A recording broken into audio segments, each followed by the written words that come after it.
Commander Legends is here, and after a year of speculation, anticipation, and a non-zero amount of trepidation, players have been presented with a seemingly fun and nuanced set that hopefully won't break Magic's favourite format. So what design philosophies are we most excited about, and is printing an entire set directly into EDH healthy for the format? Welcome to Magic the Flavouring, the Magic the Gathering podcast, where we talk about all things Magic, flavour design and lore. I am your host, Andy Man. Hello, this is Nathan Cancel. That was awful. Change it up. I thought I'd change it up. Yeah, cool. Today we are going to be talking about Commander Legends. It has been 1 year and a week since on October the 30th last year, Gavin Verhey was on the Command Zone podcast doing the Commander Legends / Year of Commander announcement reveal video. And what a year it's been, Nathan. Right. So I imagine it kind of like the Always Sunny in Philadelphia, where Danny DeVito is going, "Can I offer you an egg in this trying time?" But instead of an egg, it's a Commander set. And I'm like, good, this is the perfect time, you know? What a year it's been. We've had elections and viruses and, more importantly, Magic the Gathering controversies coming out of the wazoo. Mm-hmm. And it's been trying. We are currently in weirdly the midst of the US elections. We're not going to go on about it because it's, frankly, as people in the UK, it's more of a spectator sport at this point. But like the election day happened and went past, and now we're still counting the votes. So if you're listening to this, if by the release time, which should be on Saturday, we're recording this on the Friday, the elections have been called, like, big love to all of our American listeners. Whatever which way, like, we hope you're doing all right. But if we're still in the midst of it, then cool, I guess. Yeah, I guess enjoy the tumultuous time it's going to be the next week. I know. Yikes! And as that's going on, we're going into another lockdown. So, you know, it's trouble both sides. Oh yeah, yeah. We've got a quote unquote 4-week lockdown in the UK, which but then they've extended our furlough payments. Which, for those of you that don't know what furlough is, it's kind of like the government sanctioned like money scheme to help people with their wages and stuff during lockdown. They've extended that till March, which is great. I know.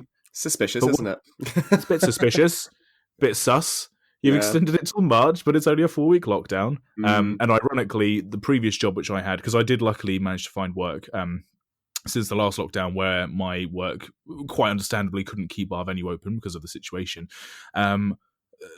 The funny thing is that my official last day at that job would have been the day that they announced the extension of the furlough. So I was already made redundant exactly the day that they went, "Oh no, but we can keep on supporting businesses." Nice. And I was just like, "Oh, for fuck's sake!" Like, it's just sod's bloody law. Right.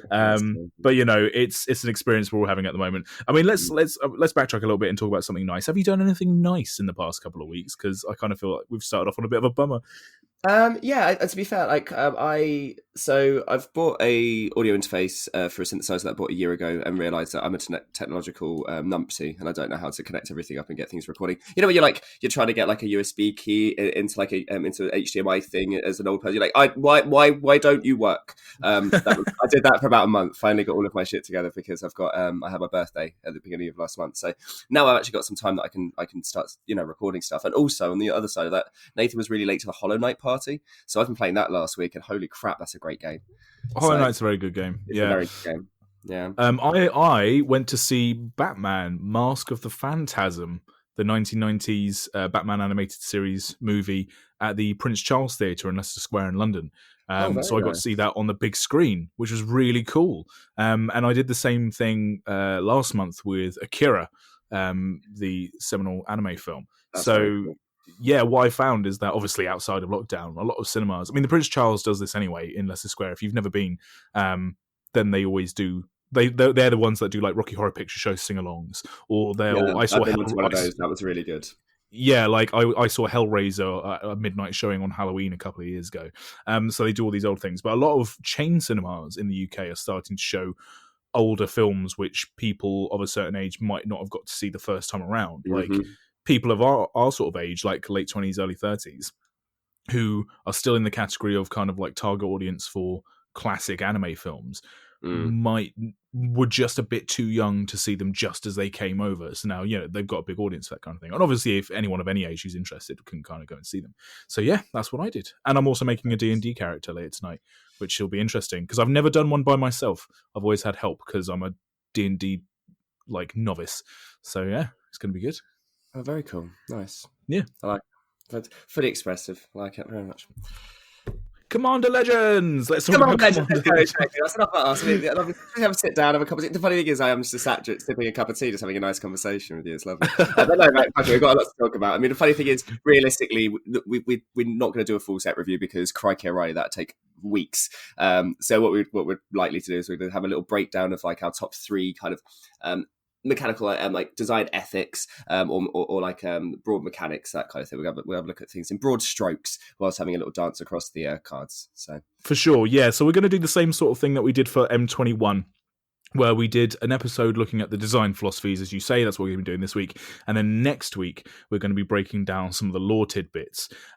We didn't do this for Zendikar because for Zendikar, there was the storyline. So we thought we'd do more of a general hype review of the set and then focus on the storyline. But because there's no story, because this is an ancillary product and they don't always do them I'd say they rarely do it at all for any set. But the ancillary products are kind of the last on the list for having narratives, which is understandable. We're going to be doing the design then lore episode, and I think even we'll see how we go next week. We might even do a second lore episode because 71 new. Oh my god, 71 new commanders, and let's just start off by saying for me personally, looking at this set as a lore fan and as a commander fan, I think they've knocked this out the fucking park.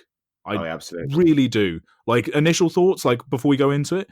It's been overwhelming. The amount of good things out of this set is fantastic. We have support across colors, across mechanics, everything from niche to quite obvious power has been, cards that may split the difference in terms of whether or not they should have reprinted, Black Lotus or not. But beyond that, I think they've done a fantastic job of creating a really diverse and nuanced set. And I think it's a shame that the current climate means that you can't draft this as effectively as we should be, because I think that's where this deck and this set would shine. The problem is a lot of the reviews and a lot of the public opinion will be based from porting it directly into their constructed decks.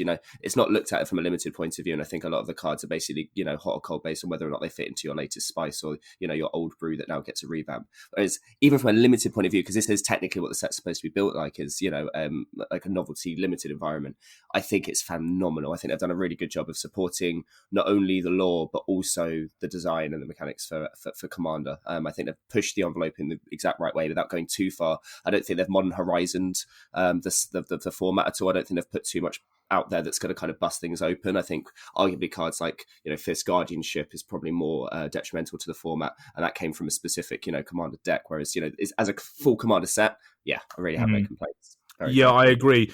We've obviously been in, I say, a recent time of turmoil in Magic. It's more like a Game of Thrones winter, where we're in this this climate where there doesn't seem to be a set that's gone by without some sort of controversy. And Commander Legends has had a couple of controversial cards. So Jeweled Lotus, which is the so-called Black Lotus in Commander. The what was the Black Agent card, which steals your stuff? Agent of Opposition. Yeah. Agent of Opposition, which creates treasures on other people's card draws and replacing them, kind of a Notion Thief kind of thing. These were 2 cards which people thought were maybe a bit too busted, but no matter, but then very quickly, I think people were quick to kind of go, how often are you going to see these at a table? You don't have to necessarily play these cards. And also, I think you're overblowing just the Magical Christmas Land in which these will win every game they're ever played. And there has also been stylistic controversies. So there's the blue-green Naga Commander. I forget the name because there's 70 legendaries, but people were quite quick to point out that the artwork for that was maybe less of an homage to Eastern religions and more of a kind of appropriation. It is on the nose, isn't it? Well, this is what they tried to avoid with Kaladesh, didn't they? They wanted to avoid having Vidalcan because it had they looked too similar to the blue depictions of gods from Asian religions. The set hasn't been without its controversies, but also I think that when it comes to play design, at least the controversies which this set could have potentially had, I think have been quickly sort of reality checked, I think. And I think on the whole, this set is doing okay. We do currently have the current full card spoiler. So we have the card library. And now it's just down to playing these cards. So yeah, we're going to talk about our sort of top 3 each design philosophies going across the set. Some of them will be quick, some of them will be a bit more in depth. Nathan, why don't you kick us off? Okay. So I'm going to talk first and foremost about the monarchy. Long live the king or queen, depending on which country you're from. I like the fact that so a quick run by the mechanics of the set.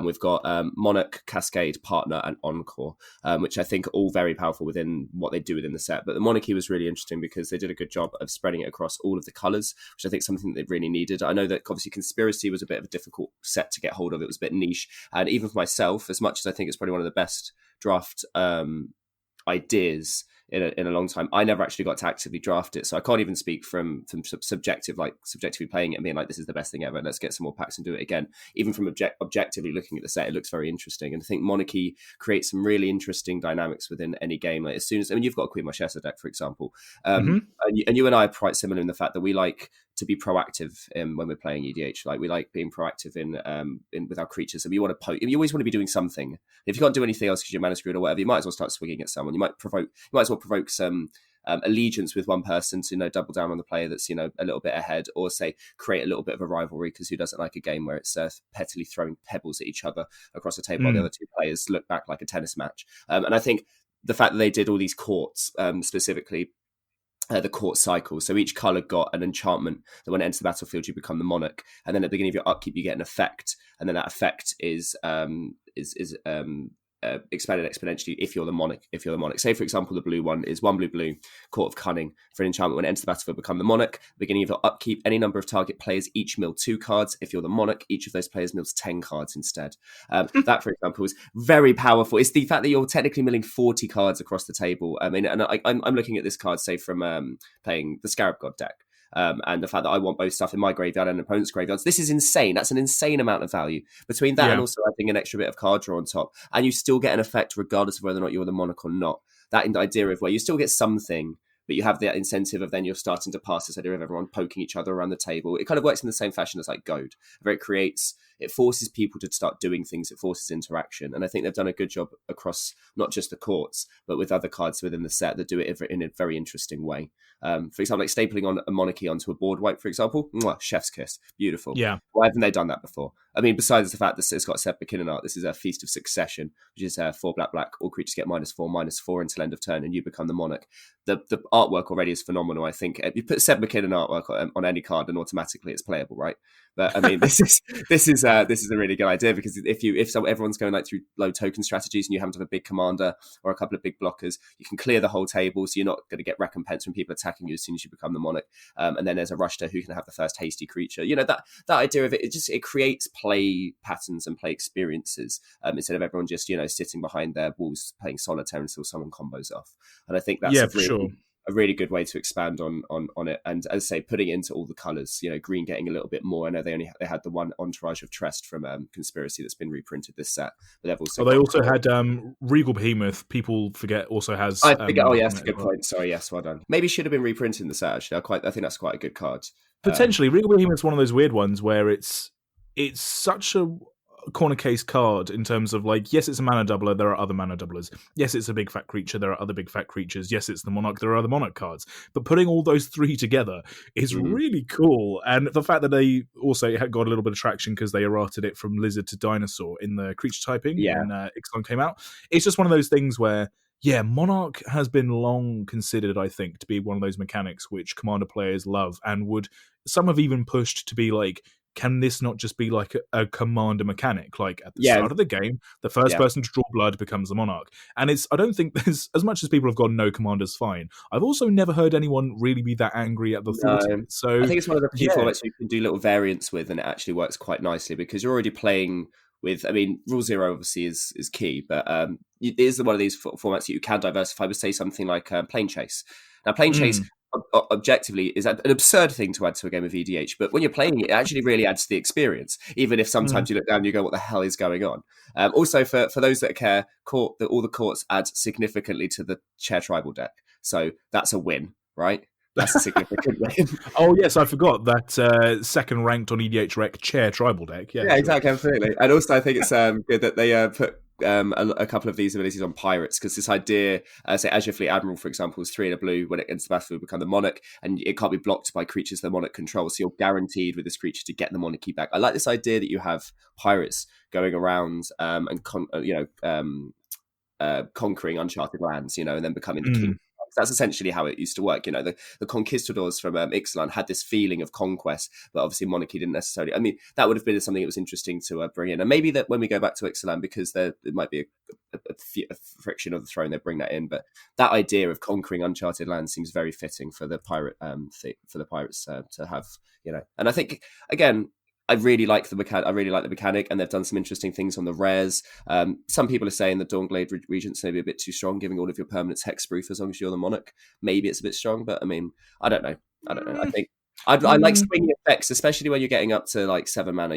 I like swinging effects because in EDH it's fine to have your powerful things at 7 mana also draw you cards, also do this because it's EDH. In Standard, that's not quite so good, so I can see why there might be an immediate kickback. But this is a completely different format. So any mechanic which is only dependent on you not being attacked or like having damage dealt to you, I think is kind of fine. You have hexproof as long as you're the monarch. Yes, there are ways to stop people attacking you, but that's true even if the monarch wasn't in the sort of game. The fact that it's dependent on people not attacking you in a format where at the start of the game you have 3 other players who see you play that card and then go, oh, well, we're all going to fucking attack you then. Like, yeah, no, shush, it's fine. Yeah, anything exactly. You could put monarch on any broken effect and it immediately becomes fine, because also you're encouraging to draw into your answers. Yeah, it's fine, it's good. Exactly. Yeah, and if it gets super powerful, all that people have to do is start playing more ways to attack with 1/1s and stuff like that, and I think that's probably healthier for the format rather than God forbid people actually swing in with creatures and I know, right? Well, this is what I mean. Obviously the philosophy that the two of us have that already kind of ingrained, of where we like to we always poke, always get, if you can't use your mana elf to tap for mana, absolutely poke someone with it. Instigate. So yeah, I think they did a very good job of not doing too much of it, doing enough of it, spreading it out, and having powerful effects across. So you have a look at all the courts. I think all the courts are pretty much, I'm not going to say the words auto include, but I think they're all very good and worth looking at for your deck. If your deck doesn't actively want it, fair enough. But I think most decks, there's a lot of decks that benefit from this. I think you're not using the word auto include because you know that I really bulk at the and also again, like the effects are somewhat niche enough that it's okay. They're not like so broad that it's like, well, that's just stupid not to play it. But they will do something that really encourages you, which is good, because again, the more monarchy we get into this game and into our format, I think is for the better. I also think that's a general design philosophy across the whole thing. I know we're looking at specific examples of kind of cycles that we like or whatever else, but I think everything that they're trying to do in this set, aside from a couple of the chase rare cards, like yes, they do have mana drain, yes, they had the jeweled lotus, whatever else, but for kind of broad philosophies, I think that's what they're trying to do. They're not trying to make any one archetype overwhelmingly strong. What they're trying to do is they're trying to give subversive ways for cards to do certain things. It's kind of why this isn't really a mechanic for this set, but it's definitely the choice they've made, is that they've made pirates the blue-red creatures for the set.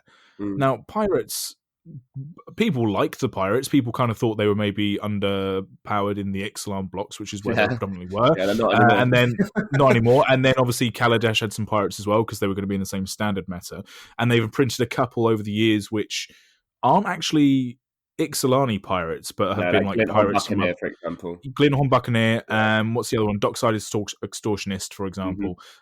So they have been kind of printing in little bits here and there, like how they did with ninjas. But ninjas, they went in hard with Modern Horizons, and this they've gone in very hard with pirates. There were 2 pirate legendaries, for example, in the dual color legendaries, and I think they're not trying to make pirates OP. What they're trying to do is give people the tools that if they want to build certain decks, they can, and that's what each one of these cards are. None of these cards are auto includes, I don't think, or at least they shouldn't be considered auto includes, because they're not. What they are tools for people to build the decks that they want. Exactly. Which is what Commander should be about, right? Yeah, and you can also throw them all together in the same deck. If you happen to open a box of this, then cool, fair enough. You can suddenly have a pretty dope pirate deck. But then you also need to go back and then look back through other sets to go, okay, so what other things do I want to add to this? And then you find Beckett Bryce, you go, oh, do I want to make it black? That's the kind of the thought process that I like with this. So you have not only a couple of dual legends, you also have the partner pirate legends as well. So I think there's a lot of really good options for a a highly lauded creature type that didn't necessarily, as you say, have enough support, and they were able to barrel a load of it into it. Conversely, the other creature type, weirdly enough, is elves, which you would think has had loads of support, but they did something even more interesting with it. They did a little bit of, because we're likely not to go back to Lorwyn, I think this is probably why they did this as well, a bit of Golgari elves. Specifically, the same kind of idea of the eye blights that you had from Lorwyn. This idea of whenever your elves die, an effect happens. Instead of it being just mana and gain life and create mana. So I just said mana twice because that's basically all elves do. But yeah, I like this idea of where they now start looking at death effects, and you can start then looking at there's actually quite a couple of different elf. Golgari elf legends, or say a Jund elf legend. You're like, okay, now suddenly, and it's creating interesting design space for things that haven't had the opportunity to go necessarily that deep. I think elves, it's quite nice to see them go, well, yeah, let's push them in a new direction that we weren't expecting. And then with pirates, they go, well, let's lift them into actually being a nice playable archetype. Yeah, 100%. Cool. My first cycle of cards that I'm going to talk about is the quote-unquote familiars cycle. I think all of my design philosophy is going to be based around the legendary creatures because I'm a sucker for legendary creatures being a commander player, and this is the set for that. So the familiar cycle is a cycle of 5 uncommon partner commanders that all have familiar in the name. Just to give a very quick rundown. So you've got Keleth, Sunmane Familiar, is a white horse which puts 1/1 counters on your commander when it attacks. So the idea is that you have these familiars in your command zone, you play your other commander, then these familiars, once you play them, give some sort of buff to either itself or the other commander that you have. Kedis, Emberclaw Familiar, is a red lizard which deals damage to each opponent whenever your commander does combat damage to an opponent. Falthis, Shadow Cat Familiar. Commanders you have control have Menace and Death Touch. That's a black cat. Essior, Wardwing Familiar, which is a very cute rabbit bird looking motherfucker. Right? I think this might be one of our first looks at Strixhaven, buddy. Yeah, maybe. Yeah, it's like an owl with like these big sort of lynxy ears. Yeah, or rabbit super ears, cute. Is a blue bird, and spells your opponents cast that target one or more commanders you control cost 3 more to cast. And Anara, Wolvid Familiar, is a wolf beast, green wolf beast. As long as it's your turn, commanders you control have indestructible. Nice and simple. And the reason I really like this as a design philosophy is because it opens up such a breadth and depth to the partner commanders that wasn't there before. So one of the big problems with partner commanders from the pre-cons, I'm going to say 2016. I changed the year every time I mention these commanders that I thought they came out. I'm pretty sure it was either 2016 or a year somewhere around it. So the big problem with these commanders is that you had ones that were maybe not quite as powerful. 2016, right. Thank you. You had ones that were maybe not quite as powerful, and you had ones that were incredibly powerful. But no matter what you did, if you had two of them in your command zone, pretty much whatever combination you went, unless you went with 2 particularly underpowered ones, they were just broken.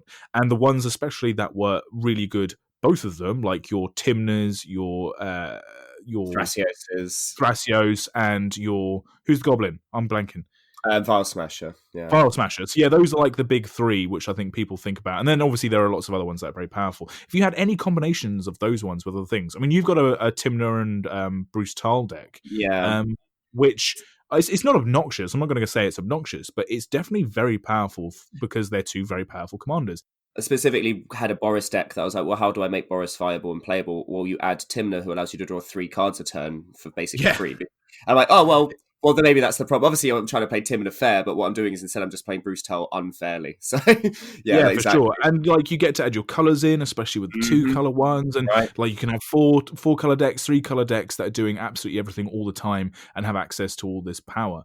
And that's what people kind of were a bit about them. Then they did like the partner commanders with Will and Rowan, and obviously being planeswalkers, they're a lot slower even though they're quite powerful, and so that's why people were very worried coming into Commander Legends, knowing that partner was going to be a big deal. But instead of leveling the playing field by creating partners that were way OP to combat like the old guard of partner commanders, which they are still reprinting that whole cycle of old partner commanders as promos. Yeah, exactly. In the etch foiling, as opposed to doing that or creating ones that did huge splashy effects that were new, I think what they've done is they've opted to make most of the partner commanders kind of mid-level commanders. You probably wouldn't play them on their own, but as a pair, they will do quite nice things, which I think is very good design philosophy. But these familiar commanders, I think they went even further the other way, of where these are cards that not only would you not play them in the command zone, but you would never really consider them at all to be a commander ever. Like, they would only ever be in your 99. But because they put partner on them, they just give that extra edge to whatever other commander you put them on. Mm-hmm. And I love that, because it's not just you going, well, can you just give your broken commander hexproof or indestructible? Or, oh, okay, so every time Bruce attacks, it gets a 1/1 counter now. That's a bit busted.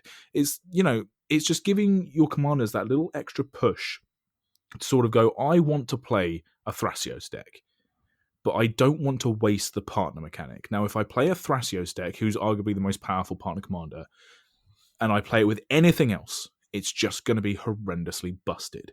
So you have these familiar partners. You put Thrasios with Falthis, Shadowcat Familiar. Suddenly Thrasios has Menace and Death Touch. Not broken, but can still be quite relevant. And suddenly he's in Sultai colours. And it just opens up this whole thing. No one's going to have a go at you for playing a Timna deck with Anara of Orvid Familiar. I just think it's such a clever notion that it not only creates new design space and new kind of power levels across the commanders that are just within its own set, it also allows players to maybe take the stigma and take the oppression off of old partners. And I love that. And they're all very relevant. Who doesn't want to make their commander indestructible, right? Who doesn't want to make their commander harder to target? Who doesn't want to have their aggressive commander suddenly have Menace and Death Touch? It's absolutely brilliant. Of course, it's worth saying that these obviously only work with other partners, which I think for these ones is actually a bit of a shame, because could you imagine giving with anything? Yeah, that'll be the next thing of, wait, this card can be a partner to any other commander, but it'd have to have such a marginal effect, I think. I mean, obviously, how could you possibly test for it? I think the argument against that, say, for specifically the Thrasios Falthis argument, is that if you're not using the other legendary for what it does, at that point, aren't you just going, okay, well, let's take Thrasios, but I also need these black cards to kind of make Thrasios a little bit more broken. There is that element. There is a potential of that, and also the initial point you said of where they haven't printed anything that break them, that they haven't printed anything to be equally broken, because technically speaking, every single partner they print automatically adds that text to any other partner card potentially. Yes, it does. So that's an interesting.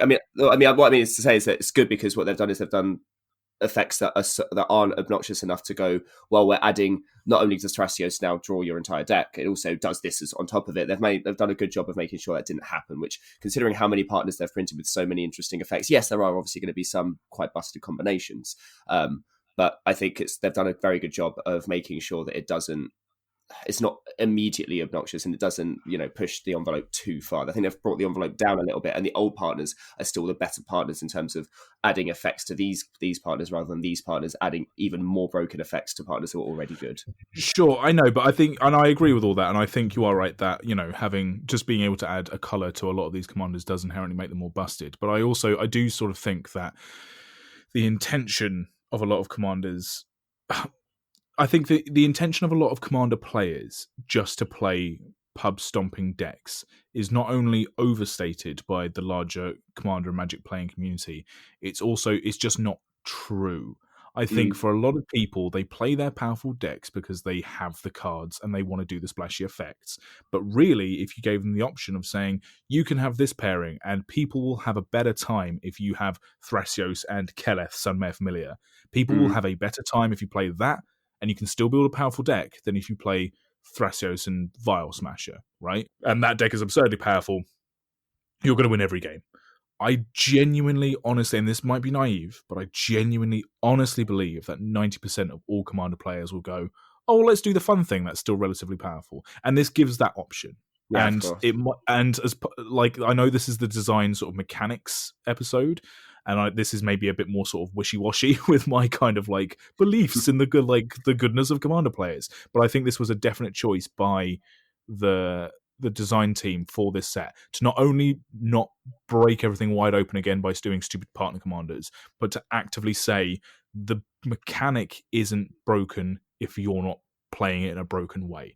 Yeah, if you're not. And also, Commander is the format of doing silly stuff and doing busted stuff. So yes, partners are inherently broken and inherently a bit more powerful than maybe they should be.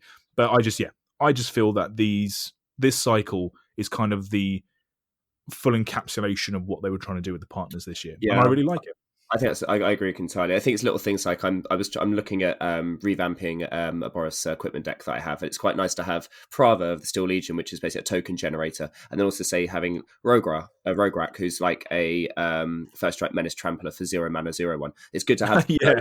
target for your equipment, but also that if he was to die, I mean, obviously you can pay him pretty cheaply back again, but you've also then got your token creator in your command zone as well. It's like what effect? Like, I want to build a deck that does this, and now you've got all these different bodies. Like, well, what partners facilitate a guaranteed option of that in the command zone? You know, and need guaranteed extra bodies potentially. So cool, let's have the token generator, but also maybe I just need that efficient body that can wear the equipment well. Well, cool, I've got that option as well, and that's just one example. You know, you can do little things like, oh, well, I need a way to, like, you know, expand my draw. Like, say if you are just playing Thrasios by himself, just to be like, you know, a normal weird Simic player, then add the Sphinx to it. So you add a little bit extra draw power into it, and without putting it over the top, because it's a 6 mana, you know, drop. That fair enough. That's not too much of an issue.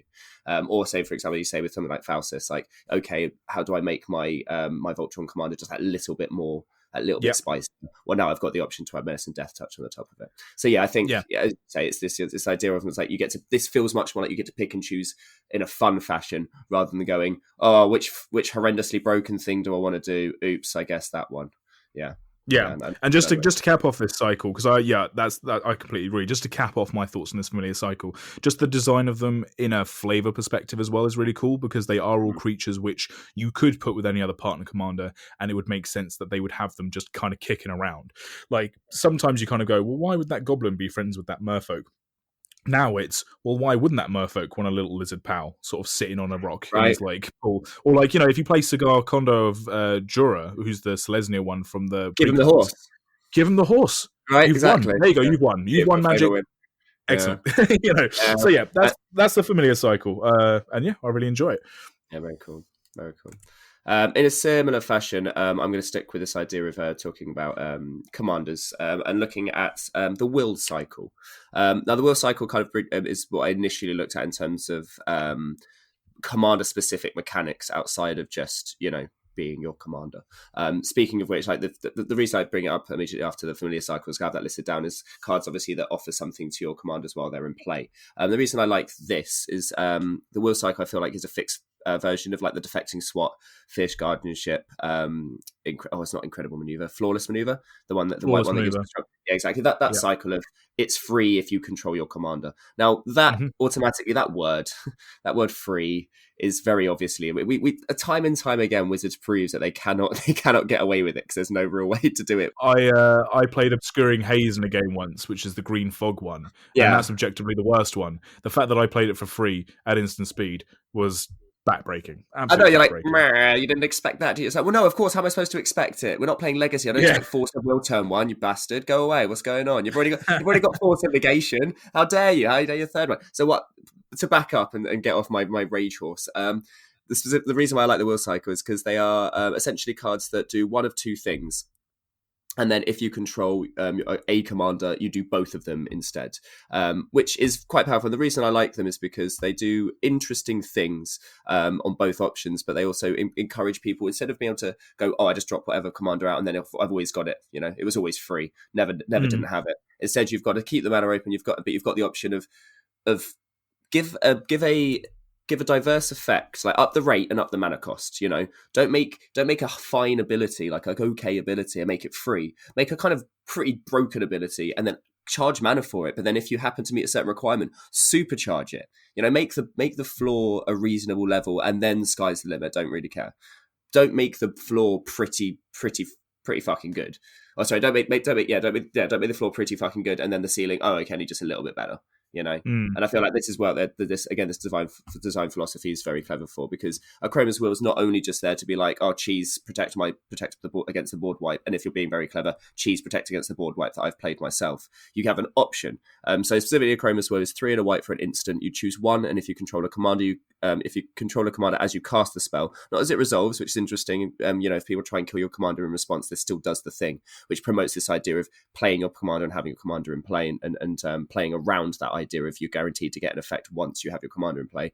Your two options are either creatures you control gain flying, vigilance, and double strike until end of turn, a nice aggressive ability, or creatures you control gain lifelink, indestructible, and protection from all colours until end of turn, a nice defensive ability. Now, if you control your command, you get both of those effects. Now, getting flying, vigilance, double strike, indestructible, protection from everything, and lifelink is obviously like pretty much white overrun. It's like a Crows Memorial on a stick.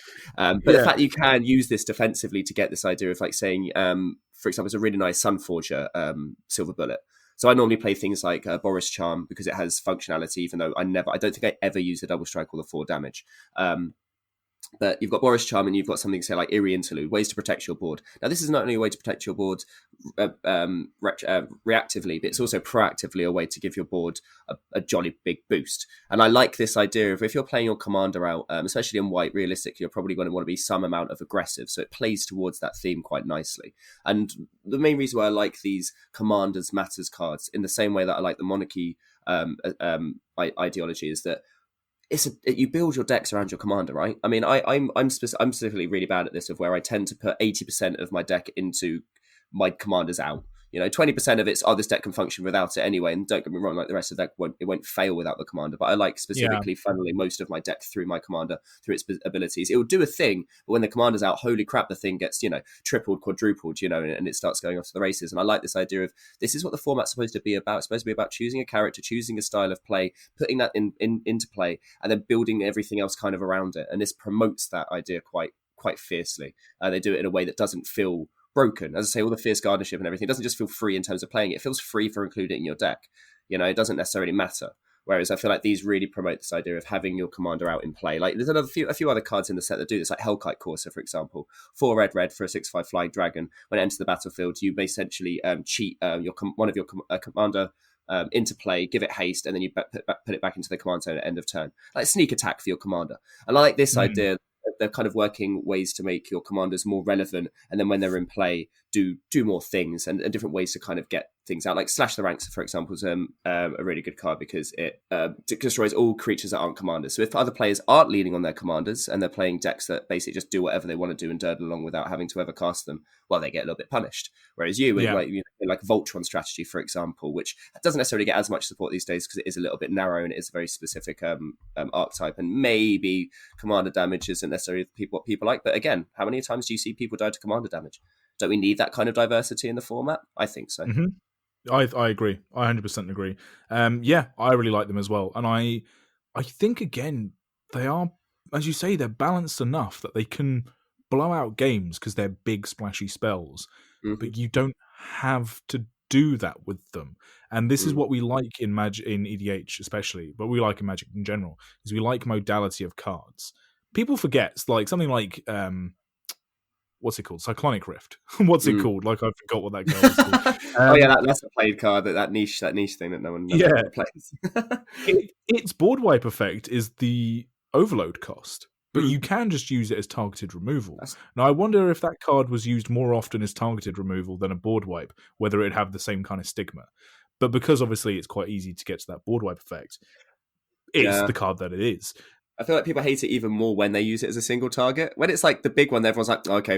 When you single target someone for 2 mana on a Cyclonic Rift, it feels even more cheap. It's like you wasted the board wipe and you targeted me. You just use it as an unsummon.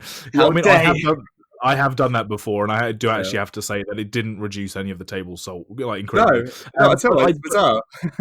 I like these cards, and I think again, like the previous cycle that you spoke about, this philosophy isn't just with the will cycle, it is with a lot of the cards in this set where they've gone, if the more you give, the more you get, but also you don't have to necessarily go all in all the time. You can be a bit more nuanced, and I think the balance between nuance and blowout in this set is very good. And again, it continues to be very impressive. And the other aspect we didn't even talk about is the fact that flavor-wise, I'm a big fan of signature spells. It's one of the things I think War of the Spark did very well, is having all these different planeswalkers, and to give them more gravity, they gave each of them a signature spell. The fact that it is a Chroma's Will, Kamal's Will, Jeska's Will, Sat's Will, and Sakashima's Will is really cool because it gives these characters a bit more gravity, and it provides them a little bit more flavor because we get to see what their spells and what their effects would do within the game as well, which I don't know, they've chosen 5 very good characters for that as well. So, yeah. Oh, yeah. Yeah, for sure. I mean, this is something we'll touch on our lore episodes. The characters they've chosen to be in this set, alongside some of the newer ones, or some of the ones that people think are new, but actually are established characters. Yeah, right.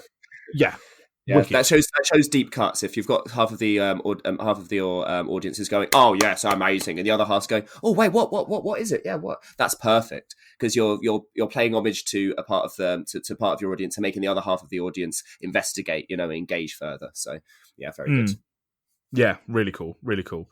All right, the next thing that I'm going to be talking about is the general idea of some of the newer things they're doing with the commanders in terms of their abilities. I mean, that sounds very broad. That's not like me picking any one subject. That is just the set, right? But I think, I think in general, what they're doing with the commanders of this set is so fresh and new that even the ones which are either not very good or incredibly OP, people are more just interested in what they're doing as cards. And what I mean by that is that there are a lot of legendaries in this set which do things that are very recognizable. Like you have your Cascade commanders. We've seen Cascade on other legendaries before.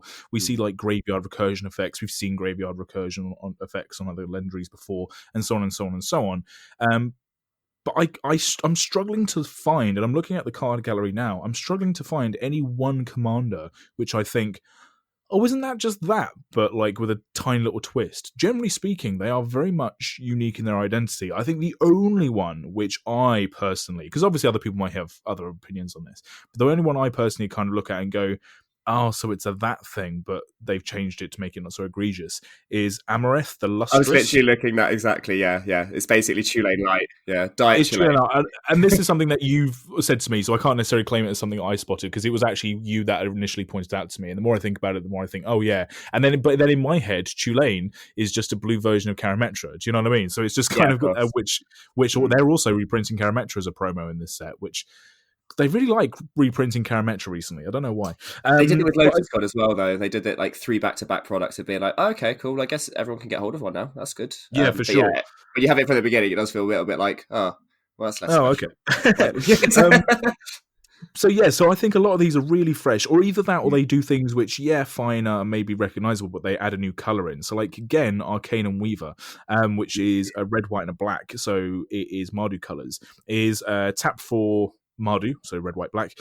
Tap, sacrifice an enchantment, return target enchantment or enchantment card from your graveyard to the battlefield. So it's an Enchantment Matters card in Mardu, which is pretty banging, to be honest. And yes, we've had get stuff back from your graveyard in these colors before, but not necessarily an Enchantress. We've had sacrifice like a creature to get a creature back before, but not necessarily like in these colors. And it's just I think it's really, really cool. Well, even the artwork for him is very interesting colors for a Mardu commander. Like it looks Jeskai back and forth. I mean, everything about it seems innovative in a lot of ways. And again, 3 mana tap, sack one thing to get one thing. That's not egregious, but can it do some broken stuff? Oh, buddy, yes. Yeah, for sure. So we have a lot of these commanders that do recognizable things, but maybe push them in a new direction, and also push them in new directions, which maybe make sense for their kind of color identities, so that these color identities can start to do things in their own way. I mean, there's an argument to be made for like not all the colors need or should do all the things, because this is like the sanctity of the color pie. But when we're living in a world where card draw, for example, is something which the designers of the game are going, okay, maybe card draw does need to be in all the colors. We just need to make it part of that. Like, especially we in this format, way, a flavorful way for those colors to have it. Then I think you can start doing that with other things, especially if you're doing multicolor commanders. You need to be able to say, well, yes, he's a blue mage, but he's also a black mage. So maybe he can do the black thing in a blue way, and all this kind of stuff. But the things that really catch my eye in this set, the stuff that I'm really very excited for, are commanders which do something which either we just haven't seen before in that way on a creature, or maybe are doing things which people have been trying to do for ages and are doing it, but not necessarily in a busted way. And the one card which I'm going to look at as a case study is Yorlok, the Scorched Thrash, who is 1 black, red, green, so he's Jund, for a Viashino Shaman, 4/4 Vigilance. A player losing unspent mana causes that player to lose that much life. Pay 1 generic, tap, each player adds black, red, green to their mana pool. Mana burn's back, baby. It's a mana burn commander. Holy shit! I know, right? Take that, Omnath. Screw you, Crewfix. I know. Well, this is it, right? Is that commander, if just right now looking at it as seasoned like EDH players and seasoned deck builders, is this commander broken? Yes or no? No. No. No. Does it fill a gap in EDH build and also stop other commanders that could be incredibly broken? Yes. Yes. And isn't that the fucking perfect wheelhouse that we need new commanders being designed by Wizards of the Coast specifically for commander? Isn't this exactly where we need them to be designing cards? Yeah, no, 100%. Like we look at if you look at the Brawl decks, for example, where they had, like Shalane, /value. Yeah, Corvold, you had Alayla, and then Gwyn's in there somewhere. To be fair, even Gwyn can be obnoxious. Like she can be, yes. Equip 0 is an insane amount of value that people underestimate. Turning all of your equip costs into 0 mana, as I experienced from building several equipment decks, is bonkers. So yeah. Like these were, although this was quote unquote the Brawl decks, they were commander decks. They were the precursors to what they were going to be making for Commander Legends. And by the way, I do just want to make a note. When they were designing this set, I'm going to be a little bit careful about saying, oh, well, they finally caught up to the design philosophy, because there have been artists on Twitter who've been saying, I can finally show this piece off. I painted this 2 years ago. So it's not a recent thing. I think recent for us is ancient history for us is recent for the design team. Do you know what I mean? Like it's just the time scales differently. So they probably designed the Brawl decks 4 years ago, and then they went, oh, maybe these are a bit too powerful, and started designing Commander Legends. And then by the time we heard about Commander Legends, we were all getting arsy about the Brawl decks. Do you know what I mean? So there is a massive delay on this stuff. Well, Gavin's had this delayed for a long time. I think this set in particular. I don't know why it was delayed so often from a probably to get it right. Logistic. This is balancing. I imagine there was a lot of balancing that took place where they maybe realised, or even then, I guess it has to be justified, and maybe it took a little bit of market research that is Commander worth the format, and they did a bit of, let's make this product, see how people respond, and even if people respond badly, if a lot of people respond, a lot of people are buying it, even if everyone's a little bit pissed off about it. So yeah, indeed.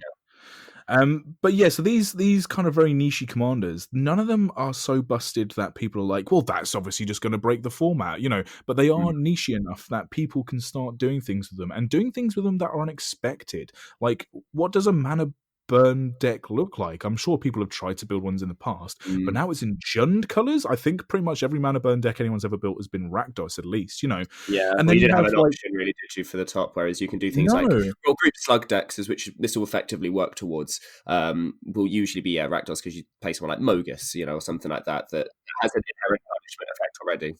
Then you go down the group slug route. But there are other commanders as well. So another one I'm looking at is Belb, Corrupted Observer, who is someone we're going to talk about, I think, in the lore episode quite a bit, because she's one that, I mean, if you don't know who Belb is, you will do after next week. And if not, if you don't want to wait, go listen to look it up now. But their abilities, she's a Golgari. So she's black-green for a 2/2 zombie elf, Phyrexian zombie elf as well. At the beginning of each player's post-combat main phase, that player adds generic for each of your opponents who lost life this turn. So again, this is something that gives you mana, like for some kind of other incidental effect. So Belb and Yorluk, seemingly completely different things what they're doing, but they are going to synergize together. But it's also, if you notice in that wording as well of Belb, and this is something else I really love about the design of some of these more niche commanders, the wording is, and I actually had to confirm this with a couple of people on Twitter, at the beginning of each player's post-combat main phase, that player adds generic for each of your opponents who lost life this turn. So if one of my opponents plays a shock land and shocks themselves for 2 points of damage, they then get the generic mana from Belb, because they are very weirdly symmetrical. This is as sluggy as it gets, of where you want to benefit from it as well, but everyone else will also can also take a degree of advantage of it, because obviously slugging usually one person's controlling it, but you can kind of gang up on people to kind of force them. It works that way. But it's this political thing of going, this isn't just like I'm having the value train because I've built this machine where I'm just going to play solitaire for 5 minutes and you're all going to watch me. This is about directly interacting with your opponents. Yorlok's the same. Players losing unspent mana causes them to lose that much life. They have to do the thing to construct their own demise. You can help them along by giving them mana, but it's about interaction. Let's look at another one. We have, where is she? Obeka, Brute Chronologist, who's the, one blue, black, red for an Ogre Wizard, 3/4. Tap, the player whose turn it is may end the turn. The player whose turn it is may end the turn. So that you're not forcing them to do it. You're not stopping anyone else from playing their game. What you're doing is you're giving that player the opportunity just to stop. Yeah. What is this card? Yeah. It basically nullifies anyone else's counterspell again on anyone else's turn. If you want to be nice, you can make. Yeah, it's a Grixis commander that allows you to go, hey, yeah, no, you can keep that. Do you want to end the turn? I mean, you might not get to play anything else afterwards, but you get to resolve your thing. Like that's already a conversation that's amazing. I also like the idea in the artwork because she seems to be punching through like almost like glass. I like the idea of imagine like Teferi's on the other side of this doing his little time magic, and she's just like, "No, fuck you, mate." Just like sucker punches him in the face through all his timey-wimey nonsense. Which I think a lot of people need that catharsis with the way that recent Teferi cards have been printed anyway. So. But I think philosophically, Obeka and Yurlok are actually very close to each other. And I think this is the same again for all of these niche commanders where it's about other players interacting with you and the decisions you make. The taps one, for example, does the same idea. Symmetrical effect that can be taken advantage of by you, but also your opponent, if they're clever or if they're political, whatever, you can play, effectively with them as well. It doesn't have to be the dick play. Exactly. But this is, I think all of these, again, is like how we said, like at the very start of this little conversation, you have your Omnath players, you have your Crewflix players that will generate their infinite mana and then use your turn to go off and do things, especially if they're in Simic colors, with things like Seedborn Muse and whatever, untapping their stuff, or Wilderness Reclamation. So imagine if you're a combo player, you sit down at a commander table and you see someone who's got Obeka and Yurlok. Immediately, you're sat there not going, oh, well, it's okay, I'm just going to combo out as fast as possible. Because say if you do your Dramatic Scepter combo and you make your infinite mana, and then as soon as you go to activate it with all your mana, someone just, Croson grips your Scepter. Well, now you're sat there with infinite, mana, you're going to die as soon as your turn ends. And someone else has a Becca, you go to do infinite stuff on someone else's turn, the Abeka player goes, do you just want to take all their stuff off the stack? There you go. And these aren't broken effects. These aren't effects which will, oppress other people. These are effects to keep people in check and having weird, fun interactions. And just up and down, I think, the last one I'm going to talk about is Blim, Comedic Genius, who's 2 generic black-red for an imp, 4/3, flying. When Blim, Comedic Genius deals combat damage to a player, that player gains control of target permanent you control. Then each player loses life and discards cards equal to the number of permanents they control but don't own. Here, have this lovely. Here's an egg in this trying time. No, but the same idea of here, have my crappy little token. Yeah, also discard a card and lose a life, please. Thank you. Yeah, it's like anti-Zedru. It's great. I like it. It's like an anti-Zedru. You gave a legendary imp a very impish ability, and you made it playable and interesting. Like you're ticking all the bloody boxes, wizards. I don't know what I've run out of pencil, but you have to interact with other people.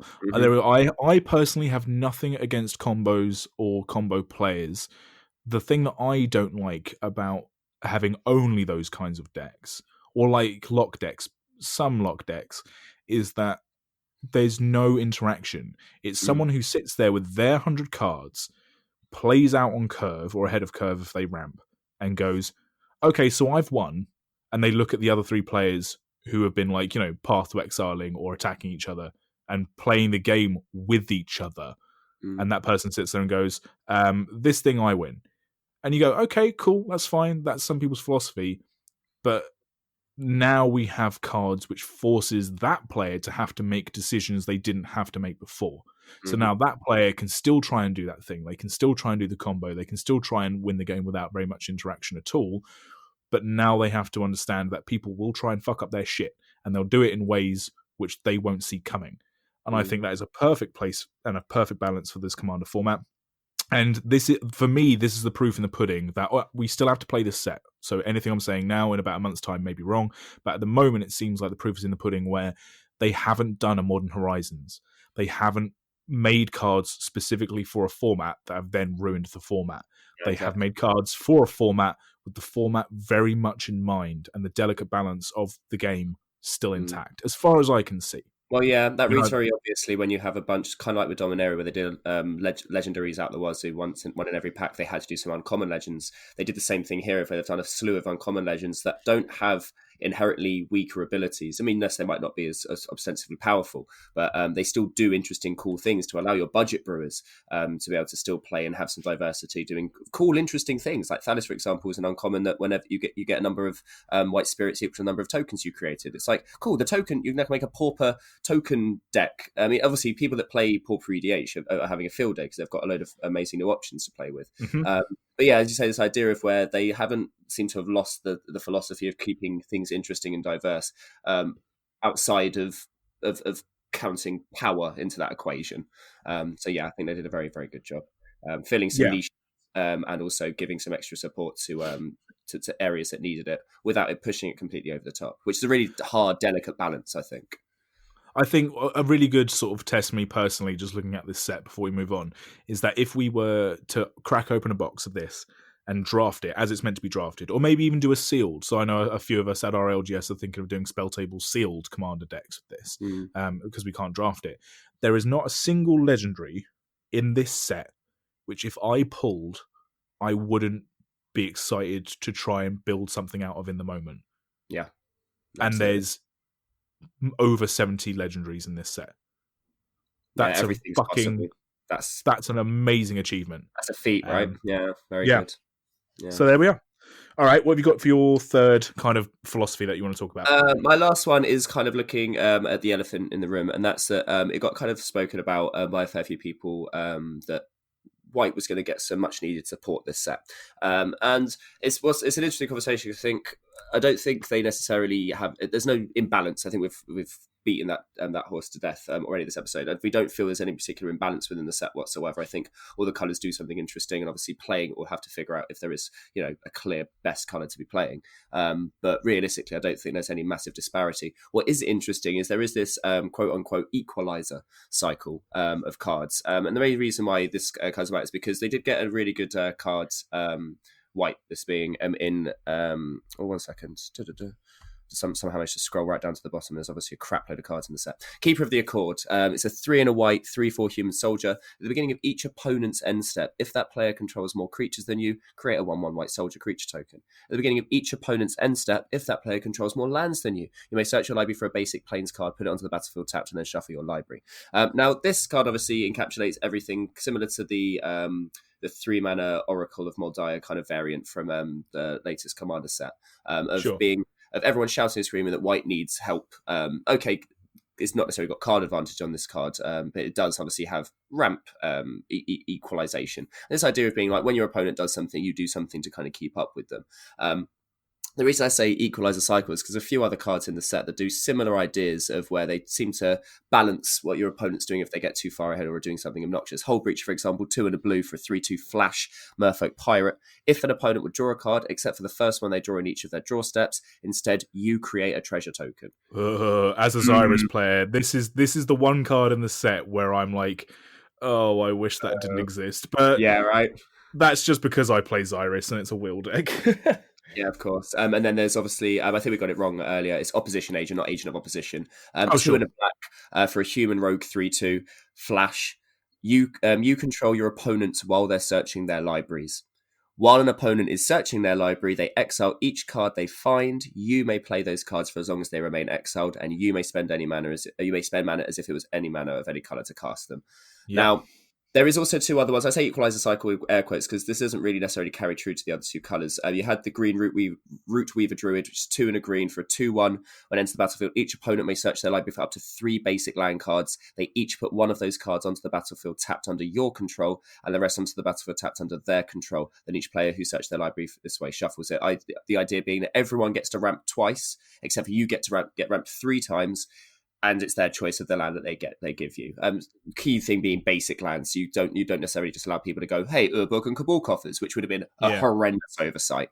And then the red one, and this is again where it kind of falls down a little bit because Emberwild Captain is as close as we've got to an approximation. 3 and a red for a 4/2 Jin Pirate, which already amazing. I know you're going to talk about this in a second anyway, but when it enters the battlefield, you become the monarch. Okay, already interesting, quite powerful. Whenever an opponent attacks you while you're the monarch, Ember Wild Captain deals damage to that player equal to the number of cards in their hand. So that's, I mean, I think that's probably the weakest in terms of this equalizer cycle of this idea of where your opponent does something, you do something. The reason I bring it up under this banner of is white getting the support that it needs is because a lot of people are arguing the case that both Hull Breacher and Opposition Agent are effectively white abilities. And these are the kinds of abilities not only, especially Hull Breacher, because we've just seen it recently in Smothering Tithe, this idea of when your opponent draws, you get treasure, this taxation effect. And I think it's an interesting conversation about flavor philosophy and design philosophy, because everything about Hull Breacher screams to me pirate. Everything about it, I look at, I'm like, yeah, it's a blue card.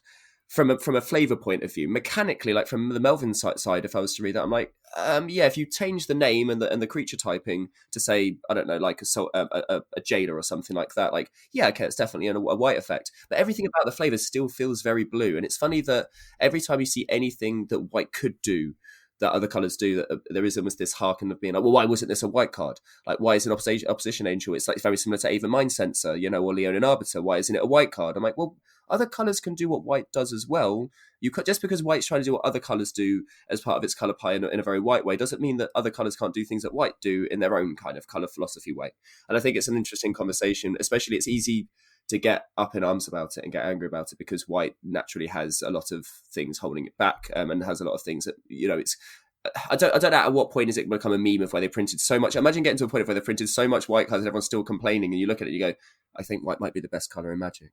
Sure. And I think there was a point, especially in Standard, where white was actually doing a little bit of everything. It had time, it had Baneslayer Agent, it had Oblivion, it had everything you could possibly want. Like Baneslayer Agent being like your big stompy card at the top end, that's a green effect, and things like, say, Stoneform Mystic, tutoring, that kind of, like, it basically had everything. And obviously Commander might not have the same opinion, it might not have the same view as, say, a 2-year period of Standard, but it does feel like it's going to get to that point of where we might have to overcompensate, even if I do agree there are certain effects that might feel more white. Not everything can be white just to make white more powerful, and saying that, I think this play pattern of your opponent getting punished for doing something is something that I really like in Commander anyway. Spreading it across all colours, like, say, with Monarch, is more healthy, in my opinion.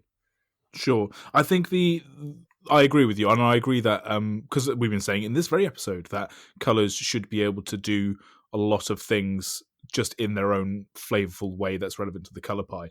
I think, though, if you're part of a set of like colours, for example, in Magic, which need more support. So we say like red and white in Commander is classically the two colours that maybe need more support to do things. I think it is a little bit galling, and I can see why people who are fans of the white in colour pie in Magic are saying that Hull Breacher and Opposition Agent are maybe taking white stuff away from them, because it's a little bit galling that those effects, which can be seen as being parallel to white abilities, are done so pushed. And so, well, that's the I word, think that's the problem. It's not that's just they're the problem. doing it; they're doing it better. They're doing it better. I think that's what the issue is. Are better than forgotten his name again. Good. See, that's the thing. I remember Hull Breach and I remember Opposition Angel. Do I remember the name of Keeper of the Accord? No.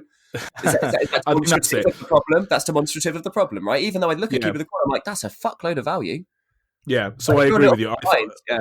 Exactly. I do think that maybe people are being a little bit harsh against these cards in terms of, well, they should have been white cards. It's like, well, no, you can see them as being white cards, but for this set, in the bubble of this set, Hull Breacher needs to be a pirate. In the bubble of this set, Opposition Agent is the card that needs to be done. I think Wizards maybe just to avoid this kind of imbalancing in the game, maybe could have just not printed those cards. Right, and just done something else. It's so polarizing. I'm not. It's one of those things. Like, if there's ever a card that's not like ridiculously obnoxious, like say Yawgmoth's Will or Necropotence, put it in black because it's easier, or put it in blue because people already hate on those colors anyway. What's a little bit more hate, Whereas if you put those colors in white, not only does it then have like, well, I mean, it's not only a really really shit color, but it has this one unbelievably obnoxious card. Screw white, So, I also do think it's like what we were saying at the top of the episode as well, when it came to like people trying to push controversies on this set from a design point of view with things like Jeweled Lotus and Opposition Agent. And Hull Breacher, I think, wasn't quite a shitstorm, but people were still like eyeing it up, being like, oh, this is a little bit broken maybe. I also do think that the adage of, in the set that's literally being built for Commander and will literally lead to them being put in 100 card decks, how much of these cards are you going to see unless you're already playing someone who is just tutoring up for them, in which case, well, that's just the world you're living in at that point anyway. Yeah, So unfortunately, they'll get bored and they'll get onto their next amazing hot stuff card eventually, I'm sure. I mean, I guess the difference is something like Smothering Tithe did become fairly ubiquitous, and I can understand there's an argument for, well, why wouldn't you run a Hull Breacher in most decks if you can? Obviously, you definitely run it in a pirate deck. Same with Opposition Agent. If you're playing, and this is an argument maybe more towards CDH because tutoring is much more prevalent there. An Opposition Agent is essentially punishing tutoring, which how angry can you get about that? The only thing is, it's not just punishing tutoring, it's allowing you to tutor off of their tutor, which does feel very black. It does feel very kind of, oh my God. It fits the flavour, even if there is an objective kind of negativity around it. And saying that, there are some really good white cards in the set. Promise of Tomorrow, for example. Again, maybe it's a Seb McKinnon artwork, who knows? But the new Chroma is just incredibly good. Yeah, like they have got some very good cards. Also, the newer Chroma, interestingly enough, being the only white mythic part. Oh no, Kamal. Oh, and Jessica. And you know what? Never mind, Nathan. Shut up. I literally, my brain just went, "You're wrong. Why are you saying these things? Shut up." Talking about Smothering Tithe, I play Smothering Tithe in 2 of my decks, and I play them both very often. I can't remember the last time I played a Smothering Tithe and it made it round the table. And I'm very sad about you should try it. It's really fun when it does. I played a game the other day. It was me and both me and Will had one in play at the same time. And there's nothing better than asking each other if they pay the tax and then asking everyone else twice if they're going to pay the tax. It was a very fun game. It sounds great, doesn't it? It sounds fun. Sounds really fun, yeah. I got my Smothering Tithe blown up in a 3-color deck on turn 4 when I played it on curve. And then 2 turns later, I got Blood Mooned. Oh, amazing! And I had one. Blood Moon in EDH is just beautiful. Sometimes you're like, you didn't expect the Blood Moon, and it always comes out mono red, so you can't even really get too angry about it. I think mono red might be the most understated boogeyman of the format because I played against a couple recently, and no offense, whenever I see someone sit down with mono red, my sphincter clenches ever so slightly immediately. It's either Torbran or Krenko or something like that. You're like, I might die by turn 3. Like, this might be my Grenzo deck, I tend to find, because it gets in so early and because it creates so much disruption in turns 1 through 5, that by turn 6, people are like, get that fucker off the table. He keeps making my shit attack. He keeps poking me for like 2 damage. We've all taken 10 damage. And you're like, yeah, cool. But by turn 8, I'm not going to get there. So why are you hating on me? But obviously they don't know that. All they've seen you do all game is just needle them. And so, yeah, I tend to find I do get hated out with a mono red deck. All right, cool. Let's talk about my last one then. My last one's going to be very quick because it's less of a design philosophy and more of just a cool thing I think they've done. And it's creature typings. So we've already spoken about the fact that they kind of brought back pirates, but they've also done individual creature typings on legendaries, which I think are just really cool. And again, just maybe shows us that, 2 years ago when everyone just went, why is everything a bloody human, that they started to maybe like pull back and kind of change up things. So I'm just going to run down the list. So I'm going to do the ones where this is the first legendary of that creature that we've had, ones where it's the second legendary of that creature we've had, and other ones which are kind of interesting outliers. I'm sure I've missed some as well. So if anyone is listening to this going, oh, you didn't mention that this was the first of that or the second of this, do let us know because we all want to learn together. So firstly, we have our first Chimera legendary in this set. The Chimera is Nostro, Voice of the Crags. So it's our Jeskai commander, which is pretty cool. We've had quite a few very powerful Chimeras recently, but that's our first legendary one. We have our first rabbit legendary creature in the form of Quain, Itinerant Meddler. Itinerant Meddler, Quain. Who's literally a rabbit wizard, and it's none of this moonfolk nonsense. Everything about him is baffling. Yeah, it's great. It's just literally a rabbit, like an anthropomorphic rabbit. Very cool. He's our Azorius commander. We have our first elephant commander, which is pretty cool, in the form of our Selesnya. Where is he? Is he Hamza? There he is. Hamza, Guardian of Arashin. Are we not counting Frankie Peanuts then because he was an uncommander? Well, he's an uncommander. So yeah, Frankie Peanuts obviously was our first silver-boarded one. But this is our first one in Magic. And the Loxodons, which is the kind of generic term for elephant people in Magic, I kind of feel like we need to see more of them because they are around. They are about. Yeah, Tarkir, Ravnica. They're on a fair few places, yeah. So I Yeah. kind I of feel found like it we really need to. interesting the other day in the game when I realised that there were both normal Loxodon and normal elephants and Loxodon in Tarkir, which was just as Mm, confusing as the Knight of Windgrace riding a panther, even though she's yeah, a Knight of the Black Panther. Yeah. Anyway, that she's in a typical panther creature clan. flavor Yeah. thing that we get stuck into aside. Yeah, it's very cool for elements to finally have a commander that can actually rep them and do so well. Sure. Next up, we have Blim, Comedic Genius. The Rakdos commander we spoke about earlier is our first Imp commander ever, first Imp legendary, which that to me is really shocking. We've had devils and demons, but this is our first Imp. Well, we only just got Zerzoth, right? Because Zerzoth was only within the last few months as well. So I feel like after they did Rakdos a showstopper, they looked and went, well, how many playable imps and devils? Oh, well, not enough. Well, not even any legendary ones. Okay, let's fix that. That is very fair, yeah. And also, I like the fact that Comedic Genius, he's part of like the Rakdos review, I'm guessing, which we also do. Our other Rakdos legendary in this set is Jury, Master of the Review, who I believe was in the Ravnica Stories. It does ring a bell. JURI does ring a bell, yeah. Yeah, so there we go. We'll confirm that for next week anyway, don't you worry. We'll confirm that for next week. We have our first legendary horse in the familiar commander that I was talking about earlier. Where are you? Keleth, Sunmare Familiar, is our first horse legendary. So we have had a couple of unicorns. So those are our ones for our first legendary, first of that creature type. Second of that legendary creature type, we have our second turtle commander in the form of Arkelos, Lagoon Mystic, the Sultai one. It's our second because the first one was the mono red one from Ikoria. Oh, of course, dinosaur turtle. Kodomo or whatever it was, wasn't it? Yeah, whatever it was. Yeah, exactly. We have our second unicorn legendary in the form of Lathliel, Bounteous Dawn. Sure, yeah, after the Jumpstart one, yeah, of course. So again, these are very close together and must have been sort of designed sort of very close together as well, which is kind of cool. And we have our second kobold. Not even our first; it's our second one. Yeah, we'll talk about the first one in our flavor review next week. But this is I think secretly my favorite commander from the set.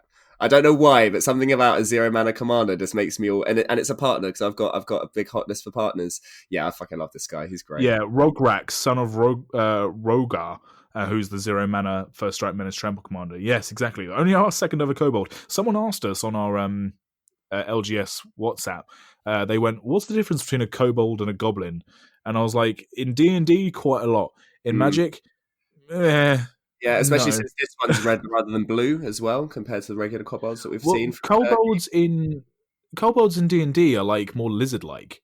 Yeah, they look a bit. Yeah, exactly. They're more like the Ashino kind of looking things. Yeah. In Magic, they're just goblins. I think Magic takes a lot of artistic license for a lot of things. Also, they're both Wizards products, so I feel like you can kind of get away with diverting and divorcing kind of specificity on it. Potentially. And then, so those are the ones for the second of the creature type. Again, I think a few of those I might have missed, but those are the ones that I saw. And then we have an interesting case in Yurlok the Scorched Thrash, the Viashino commander that I gushed about earlier on. He is our third Viashino legend, because in Mirage, there were two summon legends that were mono red. Oh, was one of them Zareth of the Claw, the one that gets dragons, I think? And I cannot remember what the other one is. That's the other one has a very similar name, but yes. But they were both summon legends that then got errated to be Viashino legendaries. But in the time of printing, they were just summon legend. So he's our third Viashino. And again, the Viashino, a lot like the Lockstones, are a creature type where I'm like, there should be way more emphasis put on these people because they're interesting, right? They're lizard people. Yeah, I think anthropomorphic animals in general, I think, are a good space. I don't know if we've had a rhino, for example, like an anthropomorphic rocks legend. Off the top of my head, I can't think of one. But yeah, I like this idea of where they're pushing because it does. It's more. It's humanoid without it being just another human. Yeah, I like my elves being very elfy and not just like, oh, it's a human with pointy ears and like a faraway look in their eye. Like, I really like it. I really like the fact that I like the Abomination of Llanowar, which is like that artwork. Good God, is horrific. From the Abomination of Llanowar might be one of the most horrific artworks we've ever seen. Well, terrible. That and Naviniral might be scary. Right? Oh, that smiley dude! Look at his little smile, isn't he lovely? Oh my gosh! If you haven't seen an image of Naviniral, please do, folks, because it is delicious. Yeah, exactly. So yeah, that'll do it for me. I think this set, as I say, we said throughout the episode, I have a gut feeling that has been reinforced more things got spoiled, that this was actually going to be treated very well, and that it wasn't going to be Modern Horizons, and it wasn't going to be like a busted wide open set and format. I do think I will get a little bit sick of people trying to trade and clamor for the jeweled lotuses or whatever. Like, I've already seen it on like online and whatever. People are like, "Oh, if you ever open any of these, give it like I'll take all of them off your hands." And I'll be like, "All right, especially when calm it's down." polarizing cards where some people might be unwilling to want to play them. Because Yes. I've seen a few people that go like, "Oh, I've just opened a mana crypt. Oh, what deck do I put it in? Do I need to break it?" I'm like, "No, dude, just shove it in whatever deck you want to. It's just a mana rock." Yeah. It's not Interesting. I mean, Mana Crypt's a very good example of one of these chase cards where they've reprinted it in a few sets, I think, to bring the price down because they've realized it's objectively not really as good as any other, like as Sol Ring. Sol Ring is still objectively better than Mana Crypt. So why is this card so expensive? Most, even better than like Lotus, Black Lotus, for Yeah, example, is consistently exactly. it's very powerful. So they wanted like to kind of print it into sort of being a little bit lower price, but I also found a lot of people were trading away Mana Crypts as soon as they opened them to get more product to open some of the more interesting stuff. And I do feel like it's going to happen here. I think people in general, and this is something I said on Twitter when people were going nuts about like some of these like things that are being spoiled. It's something I've said in private to like friends of ours who play Magic, and I'll say it again here on our own podcast. You don't have to play cards like a wanker. If you get an oppressive card, you don't have to be oppressive with it. Some cards are very hard not to be oppressive with, but you still have the choice to not play them. Some cards can do many different things, some of which are oppressive, and a bit of a wankerish thing to do. You don't have to play them that way. So if you get a busted and broken card, don't just think, what's the worst thing I can do about it? Think about what's the most creative way I can do about it.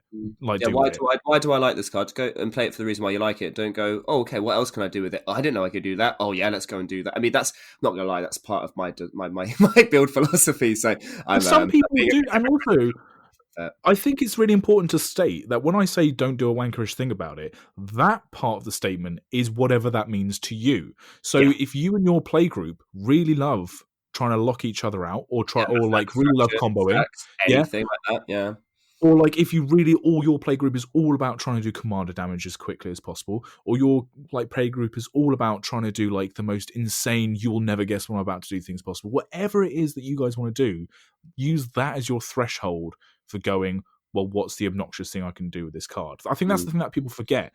Being obnoxious is the subjective thing. That's why it's so hard to do all the power levels, and that's why the social contract is such a hard thing to nail down.